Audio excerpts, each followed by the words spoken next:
자, 오늘도 우리가 함께 하나님 앞에 예배 드리면서 하나님 말씀 듣게 돼서 대단히 감사합니다. 지난 주일에 우리가 나병 환자를 만져주신 예수님을 살폈습니다. 말씀으로만 해서 고칠 수도 있으시잖아요. 그런데 이 부정하다고 규정된, 만지면 부정함이 전달된다고 하는 그 나병 환자를 예수님께서 직접 만지셨어요. 그 뜻이 무엇입니까? 병을 치료하신 것도 있지만 그 육체의 질병과 아울러서 그의 문드러진 영혼을 만져주심입니다. 예수님께서 그 율법의 규정을 넘어설 수 있는 그 두 가지를 말씀했어요. 무엇입니까? 권능이 있으시기 때문이고 또 사랑이 있으시기 때문이죠. 능히 나 환자를 깨끗게 할 수 있는 능력이 없다면 그 부정을 만질 수 없죠. 능력이 있다 하더라도 그 부정함을 깨끗하게 해주려는 긍휼이 없다면 그냥 부정하다고 저주받았다고 정죄하며 쫓아냈을 것입니다. 그러나 권능의 주님이시고 또한 사랑의 주님이시기 때문에 그 나 환자를 손대어 만지셨고 치유하셨습니다. 예수님이 권능과 사랑으로 바로 저와 여러분을 향하시는 줄로 믿습니다. 그 권능과 사랑으로 우리와 함께 하시는 주님이십니다. 오늘 본문은요, 또 그 예수님이 어떤 권세를 가지셨는지 우리에게 중요한 부분을 보여줍니다. 17절 보시면요, 예수님께서 가르치실 때 사람들이 참 많이 모였어요. 하루는 그 자리에 어떤 사람들이 함께 했습니까?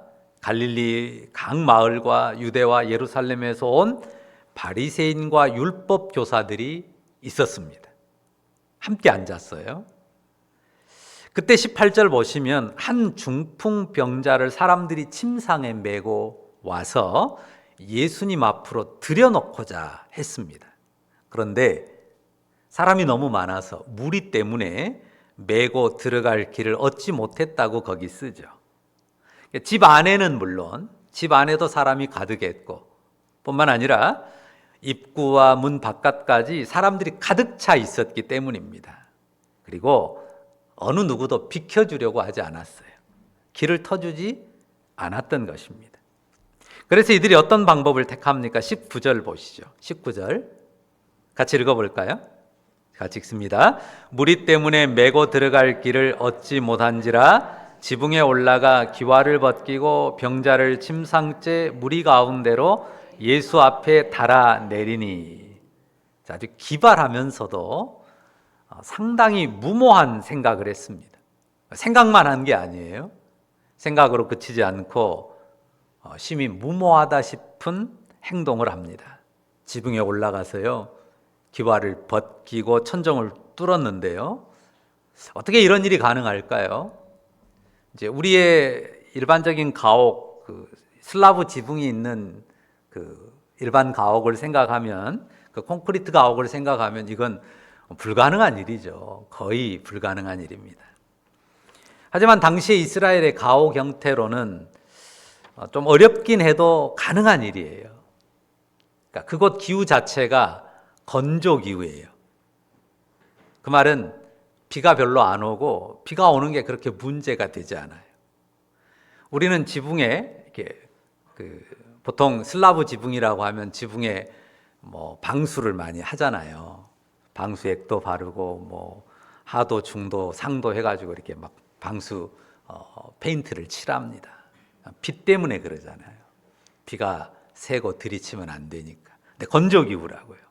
비가 거의 없고 비가 와도 웬만하면 맞고 다닐 정도로 비를 반가워합니다.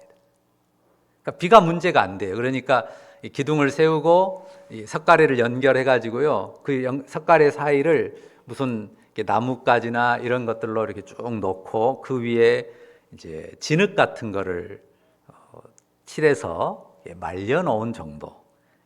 그러니까 아주 튼튼하게 만들지는 않고 그래도 사람이 올라가서 다닐 수 있을 정도 가볍게 만들어 놓습니다. 거기에 올라가서 이제 선선할 때 거기서 기도도 하고 또 혹은 거기에다가 뭐 곡물을 말리기도 하고 뭐 그런 정도로 사용을 합니다. 그런데 이제 부유한 집은 이제 그런 뭐 나뭇가지나 이런 것들 대신에 이제 여기 기와라고 나오는 그런 얇은 돌판이나 구운 흙판을 덮어서 마감을 했다고 해요. 그래서 여기 기와를 벗기고라는 표현을 쓴 겁니다. 그러니까 부유한 집이 그런다고 했으니까요. 이 집이 지금 다른 일반적인 집보다는 조금 더 큰 집이고 그래도 나름 기와를 덮은 집이었어요. 그래서 기와를 벗기는 일을 좀 번거롭긴 하죠. 수고스럽긴 하지만 막 심히 뭐 어렵고 불가능한 일은 아니었다는 겁니다. 그래도 잘 이해는 안 가요.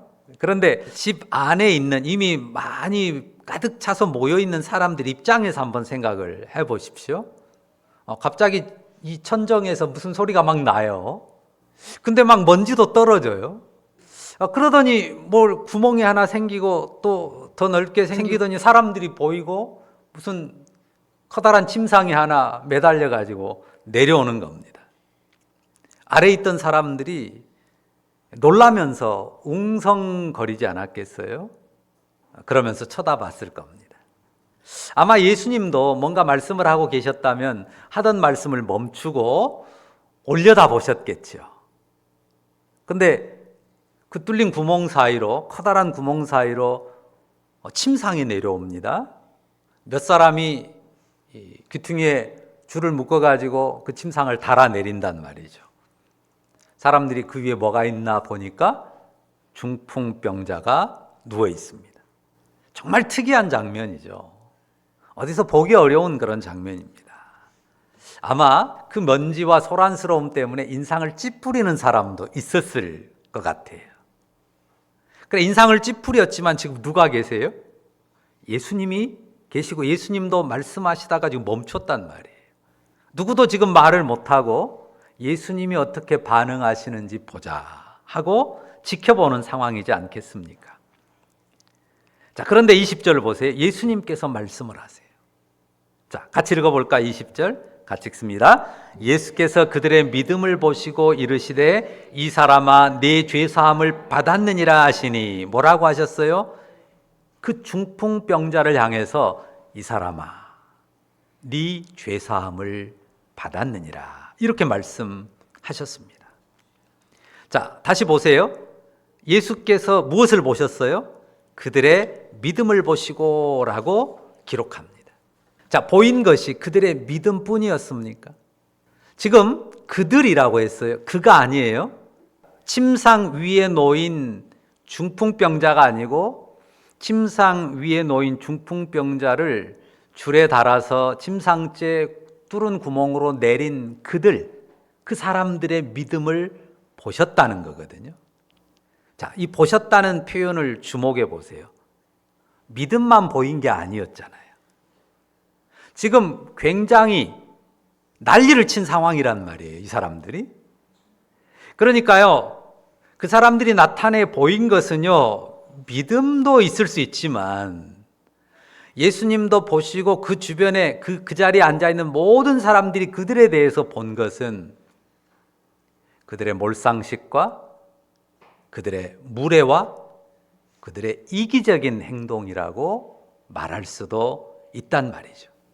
상식적으로 이해가 되고 받아들여지는 일이 아니지 않습니까? 좀 뒤에 기다렸다가 만나면 될 것을 뭐 그리 급하다고 이런 난장판을 만드는 겁니까? 솔직히요, 굉장히 무례하고 무모한 행동인 것이 맞습니다. 그러니까 이렇게 쓸 수도 있어요. 예수께서 그들의 그 극히 무례함과 배려 없음을 보시고 꾸짖으셨고 올바른 길을 가르쳐 주셨다. 이렇게 쓸 수도 있잖아요. 그런데 성경은 놀랍게도 예수께서 그들의 믿음을 보셨다고 씁니다. 이 말은요, 지금 그들이 벌려놓은 이 난장판 같은 상황, 이 혼란한 상황은 어떻게 보셨다는 거예요? 가볍게 보셨다는 거예요. 훨씬. 무엇보다? 그들의 믿음보다. 예수님께서 그 혼란하고 복잡한 막 먼지 나고 다들 분위기가 엉망이 되어버린 그런 상황에서 예수님은 그런 상황을 크게 보지 않으시고 그들의 믿음을 훨씬 크게 보셨고 중요하게 여기셨다는 거죠. 어떤 믿음이에요? 예수님을 메시아로 믿은 거죠. 예수님께서 이 중풍병자를 긍휼히 여기고 받아주실 것이다, 고쳐주실 것이라고 믿은 것입니다. 그 믿음의 간절함이 더해져서 이런 무리한 상황을 연출한 거예요. 무례함이나 몰상식한 행동을 하는 것은 옳지 않습니다. 성도인 우리가요, 예의를 지킬 줄 알아야 되고 사실 지극히 상식적인 행동을 해야 맞습니다. 그리고 고상하고 여유로운 삶의 태도를 추구해야 할 것입니다. 그게 신앙의 자태에도 합당한 모습이에요. 맞습니다. 그런데 우리가 중요하게 생각할 것은 주님 앞에서 더 중요한 가치는 뭐냐? 더 중요한 가치는 뭡니까? 믿음이에요. 주님이 더 중요하게 생각한 가치, 가장 중요하게 생각한 가치는 믿음이라는 거죠. 그러니까 그 모든 복잡한 상황, 그 난장판이 되어버린 그런 상황을 다 제쳐놓고 그들의 믿음을 보셨다고 쓰는 것입니다. 우리가 그것을 거기에 유의해야 됩니다. 저도 무척이나 예의나 질서를 중시하고 상식에서 벗어나지 않으려고 애씁니다. 분명히 소중한 가치고 우리가 무시하면 안 될 것입니다. 그렇지만 오늘 말씀을 보면서 주님께서 다른 무엇보다 소중하게 보시는 것은, 더 중요하게 보시는 것은 믿음이라는 사실을 마음에 새롭게 새기게 됩니다. 다른 무엇보다 더 중요하게 믿음을 보시는 예수님을 바라보기 바랍니다. 그런데 또 놀라운 것은요, 예수님이 하신 말씀이에요. 그 중풍병자를 향해서, 예를 들면 요한복음에 보면 그 38년간 누워있는 사람에게 네가 낫고자 하느냐 이렇게 묻기도 하잖아요. 그런데 이 중풍병자에게 중풍병에 대해서 묻거나 다른 조치를 하는 게 아니라요, 어떤 말씀을 하세요? 이 사람아, 네 죄사함을 받았느니라, 이 말씀을 하세요. 지금 지붕을 뜯어가면서까지 중풍병자를 예수님 앞으로 달아내린 사람들, 그 난리를 친 사람들이 기대한 말인가요? 아닙니다. 중풍병자도 이 말을 들을 것이다 전혀 기대하지 않았어요. 뿐만 아니라 그곳에 모인 사람들 어느 누구도 예상하지 못한 말씀입니다. 그러니 곧장 나타나는 반응이 21절이에요. 그곳에 서기관과 바리새인들이 있다고 했잖아요. 어떻게 생각합니까? 이 신성 모독하는 자가 누구냐? 오직 하나님 외에 누가 능히 죄를 사하겠느냐? 이들은 율법을 따라서 하나님을 경외하며 섬기는 도를 가르치는 사람들이거든요. 선생들이에요. 그러니까 이 죄사함이라는 말에 굉장히 예민하게 반응합니다. 그들의 말이 딱 맞습니다. 하나님 한 분 외에, 오직 하나님 외에 누가 능히 죄를 사하겠습니까? 자기가 뭔데? 대체 무슨 권위로 죄를 사한다고 말하는 거야? 병을 못 고치겠으니까 이런 해괴한 말로 상황을 탈피하려는 거, 모면하려는 거 아니야? 이렇게 신성 모독의 말을 늘어 놓으면서까지 말이지. 이런 생각을 하고 있었는데요, 예수님이 아셨어요. 그리고 질문하시죠. 22절 끝부터 23절 보시죠. 너희 마음에 무슨 생각을 하느냐? 네 죄사함을 받았느니라는 말과 일어나 걸어가라 하는 말이 어느 것이 쉽겠느냐? 여러분 생각은 어떻습니까? 어떤 말이 더 쉽습니까? 사실 둘 다 어려워요. 죄를 사한다는 것도 그렇고 중풍병자가 일어나 걷게 만드는 것도 쉽게 입에 올리기 힘든 말입니다. 근데 이 두 말의 차이가 있어요. 결과의 차이가 있습니다. 결과가 나타나 보이느냐, 나타나 보이지 않느냐 하는 명백한 차이가 있어요. 죄사함의 결과 여부는 눈에 안 보이는 거죠. 안 보이잖아요. 죄사함을 받았는지 안 받았는지. 반면에 일어나 걸어가라는 명령의 결과는 곧장 드러납니다. 그러잖아요. 걸어가라, 일어나 걸어가라 했는데 가만히 있으면 안 된 거잖아요. 이 점을 생각하면 일어나 걸어가라는 명령이 훨씬 부담스럽고 어려운 것처럼 보입니다. 자, 24절과 25절 같이 읽어볼까요? 자, 24절, 25절 같이 읽습니다. 그러나 인자가 땅에서 죄를 사하는 권세가 있는 줄을 너희로 알게 하리라 하시고 중풍병자에게 말씀하시되 내가 네게 이르노니 일어나 네 침상을 가지고 집으로 가라 하시매 그 사람이 그들 앞에서 곧 일어나 그 누웠던 것을 가지고 하나님께 영광을 돌리며 자기 집으로 돌아가니.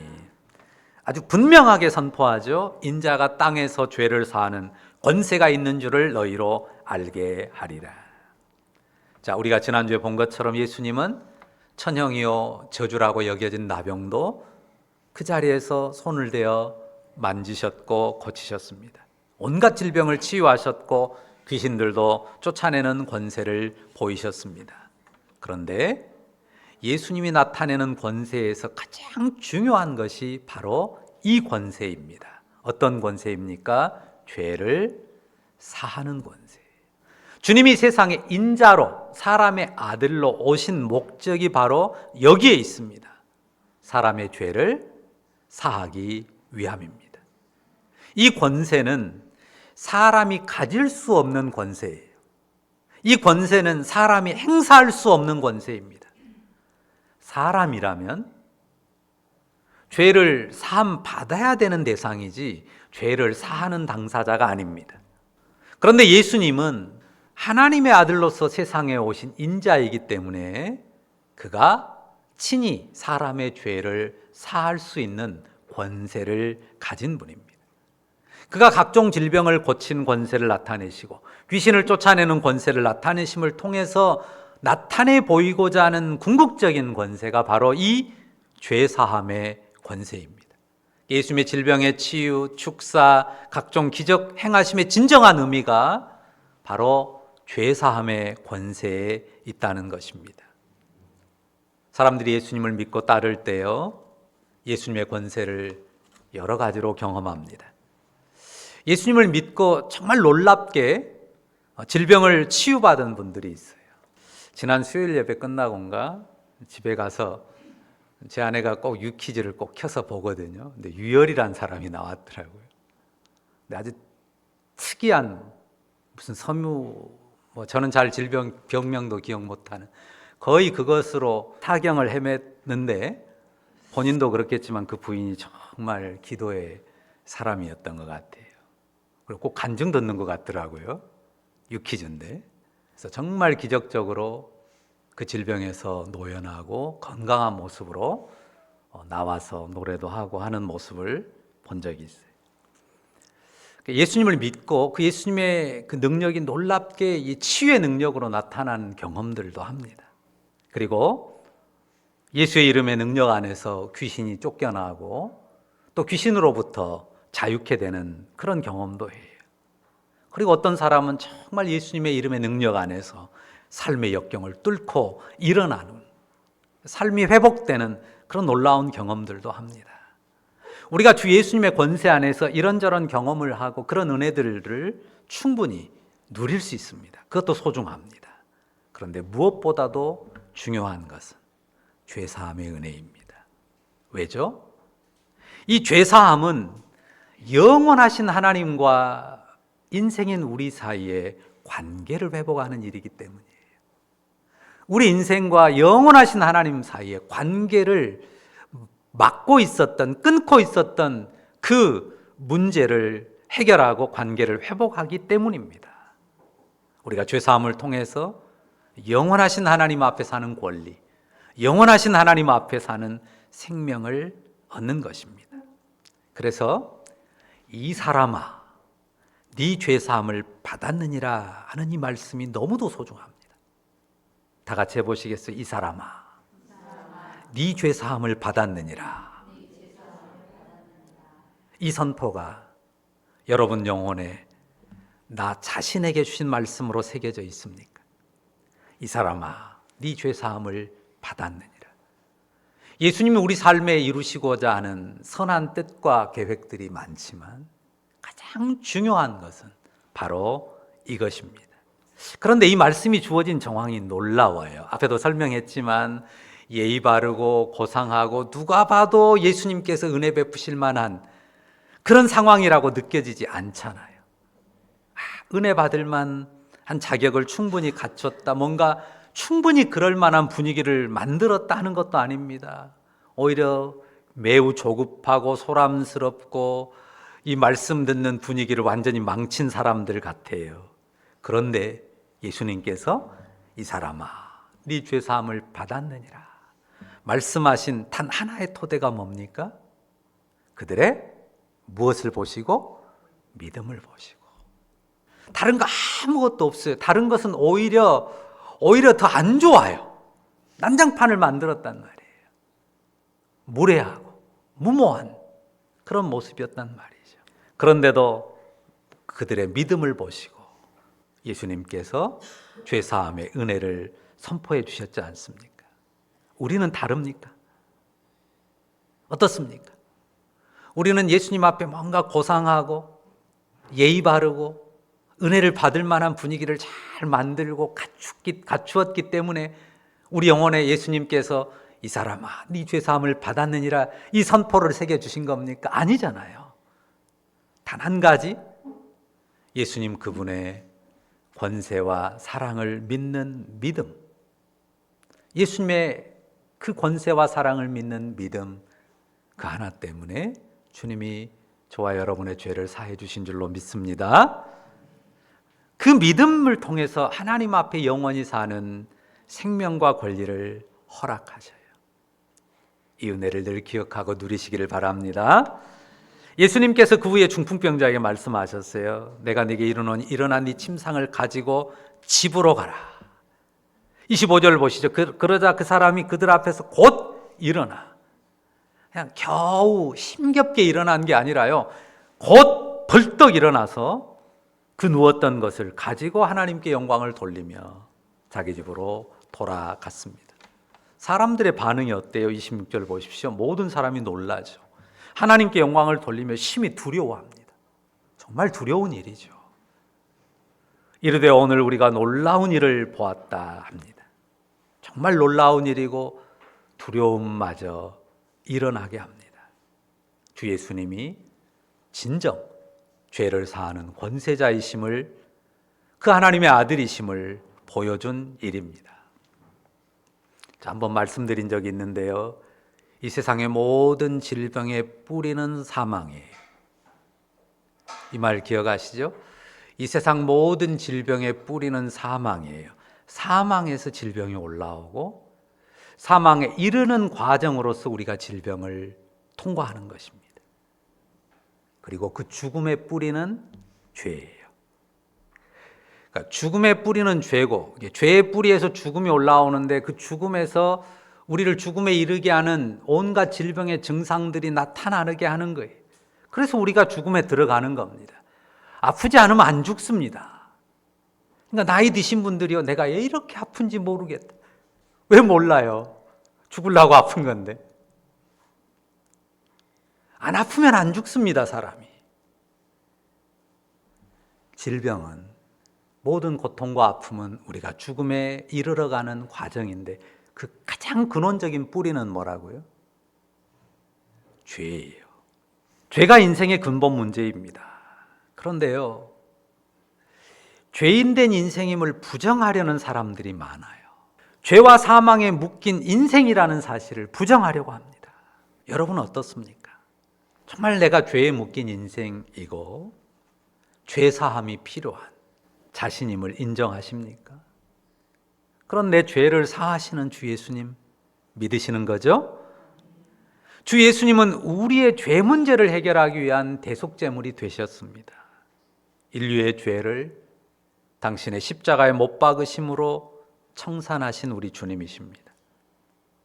십자가 희생의 공로로 주 예수님이 저와 여러분의 죄를 사하신 줄 믿습니다.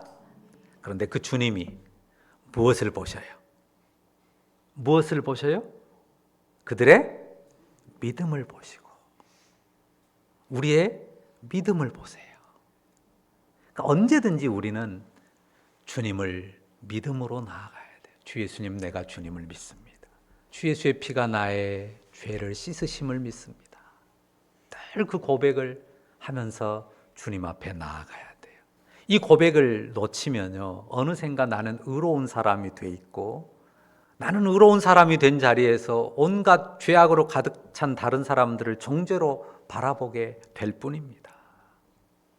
주님이 우리의 믿음을 보세요. 주님의 권세와 그 사랑과 긍휼을 믿는 우리의 믿음을 보시고요, 우리가 아무리 보잘것없고 초라해도 그 믿음을 가장 크고 귀하게, 가장 소중하게 여겨주신다는 사실입니다. 그 믿음으로 주님께 의탁하면서 사죄의 은총을 풍성하게 누리면서 살아가는 여러분들 다 되시기를 바랍니다.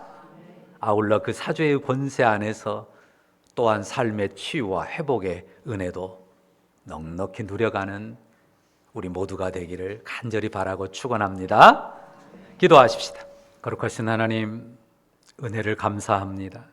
하늘의 권세를 가지신 주님이 인생이 감히 근접할 수 없는, 다가설 수 없는 거룩하고 영광스러운 주님이 소란스럽고 조급하며 정말 보잘것없는 난잡함 가운데서 나올지라도 주님의 권세와 사랑, 그 은혜를 믿고 나올 때 우리 죄를 사하시며 우리를 용납하시며 영원한 하나님의 품으로 받아들이셨음을 인하여 감사합니다. 아버지, 그 은혜를 늘 기억하고 그 은혜 안에 살기를 원합니다. 잊어버리고 어느 순간에 의인의 자리에 서서 교만함으로 사람들을 정죄하고 살아가지 않기를 원합니다. 사죄의 권세자이신 그 주님의 그 사유함의 은혜를, 그 안에서 또한 치유와 회복의 은혜를 누리며 살아가는, 그 능력 가운데 살아가는 주 예수님의 백성들 다 되게 하셨으니 그 은혜 안에 살게 하옵소서. 예수님의 이름으로 기도합니다. 아멘.